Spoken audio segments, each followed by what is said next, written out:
예수님을 믿는 이유, 성도라면 누구나 전적인 하나님의 은혜라고 말을 합니다. 그런데 그 하나님의 은혜가 어떻게 임했을까요? 3%가 안 되는 바닷가의 소금이 바다를 썩지 않게 하는 것처럼 소수의 은혜를 아는 믿음의 비밀을 가진 자의 충성을 통하여 그들의 인내와 수고가 우리를 은혜 안으로 이끌어들인 것입니다. 여러분, 그대가 크리스찬이 된 것은 첫째는 예수님의 인내와 수고요, 둘째는 은혜를 아는 어떤 이의 인내와 수고 때문입니다. 교회가 교회 되어지는 이유도 같습니다. 첫째는 주님의 은혜요, 둘째는 믿음의 비밀을 가진 자들의 인내와 수고입니다. 예수님의 그 사랑과 은혜를 아는 자들이 자기 자신의 정욕과 욕심을 십자가에 못 박고 순수한 마음으로 섬기심으로 교회가 교회 되어간 것입니다. 김제 금산교회에 조덕삼 장로님이라는 분이 계셨는데 전주까지 알려진 큰 부자였다 합니다.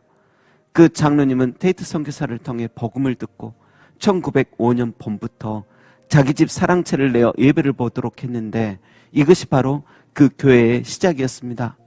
장로님은 이 교회에 자신의 마차를 모는 마부이자 머슴인 이자익 씨를 전도하고 세례받게 합니다. 자신의 머슴을 죽일 권리마저 있던 그 시절에 유명한 부자가 자신보다 15살 어린 머슴을 이렇게 챙겨주는 것은 흔치 않은 일이었습니다.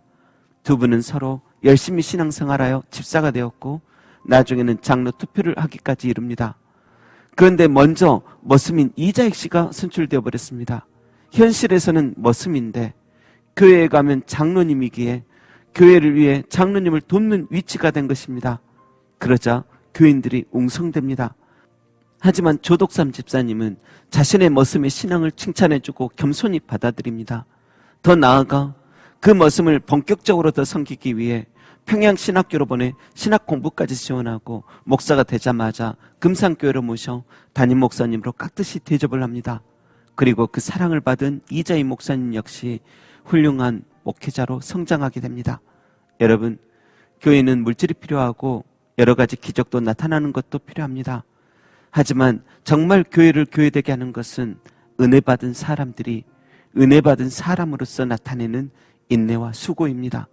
그것이 진정한 표적이고 은사인 것입니다.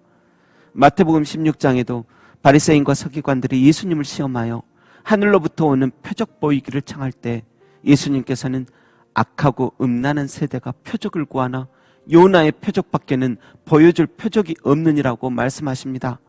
요나의 표적이 무엇입니까? 마태복음 12장 40절에 예수님께서 이렇게 설명하십니다. 요나가 밤낮 사흘 동안 큰 물고기 뱃속에 있었던 것 같이 인자도 밤낮 사흘 동안 땅속에 있으리라. 한마디로 요나의 표적이란 요나가 물고기 뱃속에서 사흘 동안 있었던 것 같이 성자 하나님께서 진정한 생명의 주님께서 사흘 동안 죽음으로 들어가시는 것을 뜻합니다. 누구를 위해서 죽음으로 들어가십니까? 바로 우리들을 위해서, 우리 한 영혼 한 영혼을 위해서 사망으로 들어가시는 것입니다. 여러분, 이것이 바로 요나의 표적이며 예수님께서 바리새인과 서기관들에게 보여주고 싶은 것이었습니다. 사도 바울이 전한 표적도 마찬가지입니다. 사람들이 바울이 몸에서 손수건이나 앞치마를 가져다가 병든 사람에게 얹으면 그 병이 떠나고 악기도 나가는 놀라운 표적이 나타나기도 하였지만 하나님께서는 그가 더 큰 놀라운 표적을 보이시기를 원하십니다. 그 놀라운 표적이 무엇입니까? 고린도전서 4장 9절에 내가 생각하건대 하나님이 사도인 우리를 죽이기로 작정된 자같이 그 틈머리에 두셨음에 우리는 세계 곧 천사와 사람에게 구경거리가 되었노라.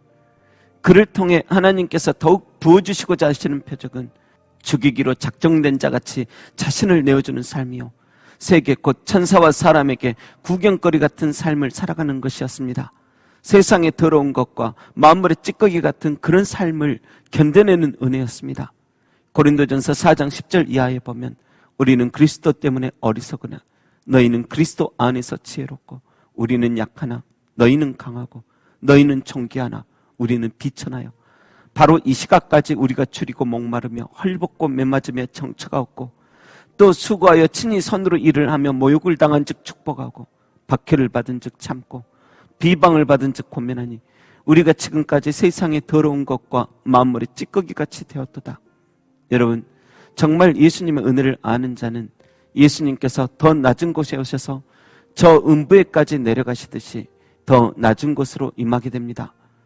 바울이 마음 먹고 사람들 앞에서 높아지려고 했다면 얼마든지 이방인의 사도로서 더 많은 존경과 풍성함을 누릴 수도 있었습니다. 하지만 그는 그 모든 것을 과감히 거절해버리고 더 낮은 곳으로 임합니다. 심지어는 죽이기로 작정된 자리까지, 순교의 자리까지 나아가 버립니다. 이 땅에서 그도 얼마든지 떵떵거리며 살 수 있습니다.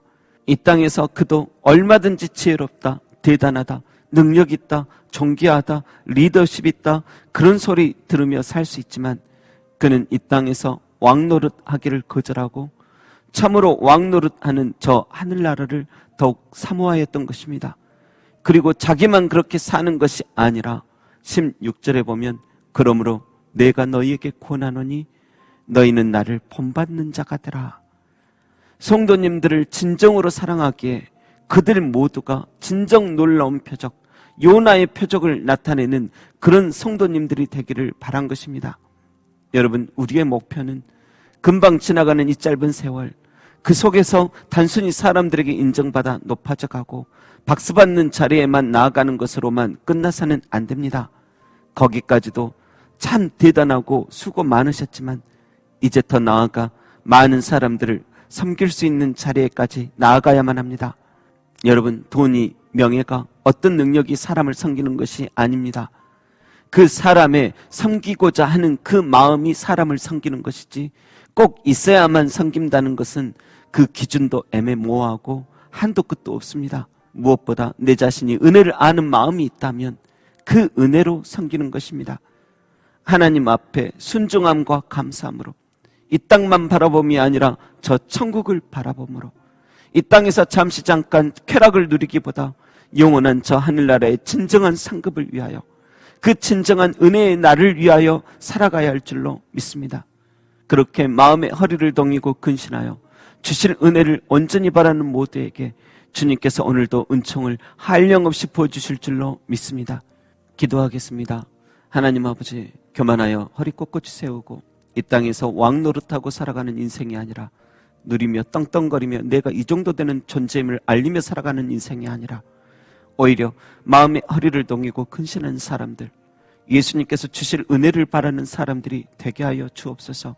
그리고 이 땅만을 전부라 생각하며 낙심하거나 좌절할지라도 기도와 말씀으로 끝내 이겨내어 그 모든 아픔과 슬픔과 눈물들을 보석처럼 만들어가는 모두가 되게 하시며 은혜 안에서 인내와 수고로 살아온 그 모든 인생이 장차 다가올 말할 수 없는 영광이 될 줄로 믿으며 그날을 소망케 하옵소서. 감사드리며 사망을 통하여 생명을 낳으신 예수님의 이름으로 기도합니다. 아멘.